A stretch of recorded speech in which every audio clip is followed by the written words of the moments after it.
Hello dear students, welcome to physics classes and today's topic is physical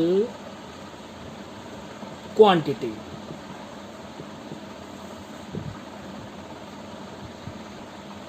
तो physical quantity क्या? वो सभी quantities जिनको अपन डायरेक्टली और इनडायरेक्टली मेज़र कर सकते हैं एंड जिनसे फिजिक्स के सभी लॉज को एक्सप्रेस किया जा सकता है उसको बोलते हैं फिजिकल क्वांटिटी. जैसे एग्जांपल बात करें, डिस्टेंस एक फिजिकल क्वांटिटी है. इसको अपन डायरेक्टली भी मेजर कर सकते हैं और इनडायरेक्टली भी मेजर कर सकते हैं. डायरेक्टली मेजर करना स्केल के थ्रू, एक main scale, and indirectly measure करना, सपोज करो आप बाइक से जा रहे हो, आपकी कोई यूनिफॉर्म स्पीड है एंड आपको वन प्लेस से अदर प्लेस पर मूव होने में कुछ टाइम लगा, तो फॉर्मूला होता है speed equal to distance upon time. तो यहाँ से आप डिस्टेंस फाइंड आउट कर सकते हो, speed into time. Means physical quantity all those quantities which can be measured directly or indirectly and in terms of which the laws of physics can be expressed. Physical quantity को एक इस तरह से भी define कर सकते हैं. अगर कोई क्वांटिटी है उसका मैग्नीट्यूड हो और उसकी कुछ ना कुछ यूनिट हो, तो वो क्वांटिटी जिसका मैग्नीट्यूड मतलब न्यूमेरिकल वैल्यू, जिसका मैग्नीट्यूड हो और जिसकी कुछ ना कुछ यूनिट हो, उसको बोलते हैं फिजिकल क्वांटिटी. जैसे एक एग्जांपल ले, वही डिस्टेंस. अगर अपन को डिस्टेंस को डिफाइन करना है तो अपन बोलेंगे कोई भी प्लेस है, वो सपोज करो 5 मीटर की डिस्टेंस पर है, तो डिस्टेंस को डिफाइन करने के लिए अपन को ये बोलना पड़ेगा 5 मीटर. अपन ये नहीं बोल सकते कि कोई ऑब्जेक्ट है, वो ऑब्जेक्ट 5 डिस्टेंस पर है, या कोई ऑब्जेक्ट है वो मीटर डिस्टेंस पर है. फिजिकल क्वांटिटी को डिफाइन करने के लिए magnitude means numerical value and उसकी यूनिट, ये दोनों आनी चाहिए.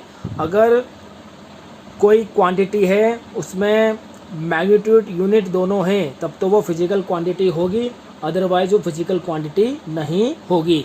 डिस्टेंस, स्पीड, टाइम, एक्सेलरेशन, ये सब फिजिकल क्वांटिटी है. बट जैसा अपन बोलें चेयर, टेबल, तो ये चेयर, टेबल ये फिजिकल क्वांटिटी नहीं है, इसमें कोई अपने पास यूनिट नहीं आ रही. फिजिकल क्वांटिटी 2 टाइप्स की होती है. First, fundamental physical quantity and second, derived physical quantity. Fundamental physical quantity क्या?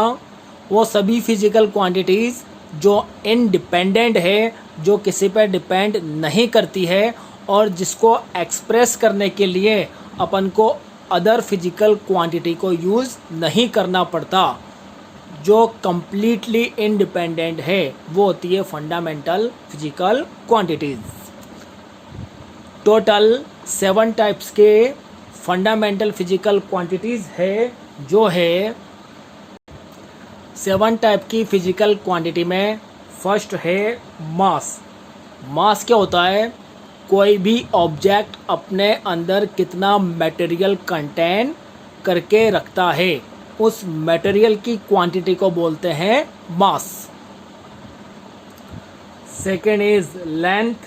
Length means only lengthening, length, width, height, distance, displacement, वो सब लेंथ में ही आएगा। डिस्टेंस, डिस्प्लेसमेंट वो भी फंडामेंटल है क्योंकि वो भी एक तरह से लेंथ है। Time, electric current, temperature, intensity of light, intensity means light की कितनी ब्राइटनेस है। अमाउंट ऑफ सब्सटेंस, कोई भी केमिकल सब्सटेंस है उसका अमाउंट, ये होता है अपने पास मोल में। यहाँ पे अमाउंट ऑफ सब्सटेंस मास से रिलेटेड नहीं है, यहाँ पे अमाउंट ऑफ सब्सटेंस रिलेटेड है किससे? मोल से। तो ओनली ये 7 टाइप्स की ही फंडामेंटल फिजिकल क्वांटिटी होती है। Second, derived physical quantity. Derived physical quantity क्या? जो इंडिपेंडेंट नहीं है, जो अदर फिजिकल क्वांटिटी पे डिपेंड करती है, उसको बोलते हैं अपन डिराइव्ड फिजिकल क्वांटिटी। जैसे एग्जांपल, स्पीड। स्पीड एक डिराइव्ड फिजिकल क्वांटिटी है। क्यों? बिकॉज स्पीड को डिफाइन करने के लिए अपन को चाहिए डिस्टेंस एंड टाइम। स्पीड होता है डिस्टेंस अपॉन टाइम, तो स्पीड डिफाइन करेंगे, डिस्टेंस भी आ गया है, टाइम पे आ गया। डिस्टेंस एक फंडामेंटल है, अपन ने देखा था लेंथ और डिस्टेंस एक ही बात है, तो ये फंडामेंटल, टाइम फंडामेंटल। तो डिराइव्ड को डिफाइन करने के लिए अपन को more than one physical quantity को यूज करना पड़ा, इसलिए स्पीड है अपने पास डिराइव्ड फिजिकल क्वांटिटी। ऐसे ही एग्जांपल, एक्सेलरेशन, ये भी डिराइव्ड है। फोर्स, प्रेशर, इन सब के बारे में अपन पढ़ेंगे आगे। ये सब अदर फिजिकल क्वांटिटी पे डिपेंड कर रही है, इसलिए अपने पास ये है डिराइव्ड फिजिकल क्वांटिटी।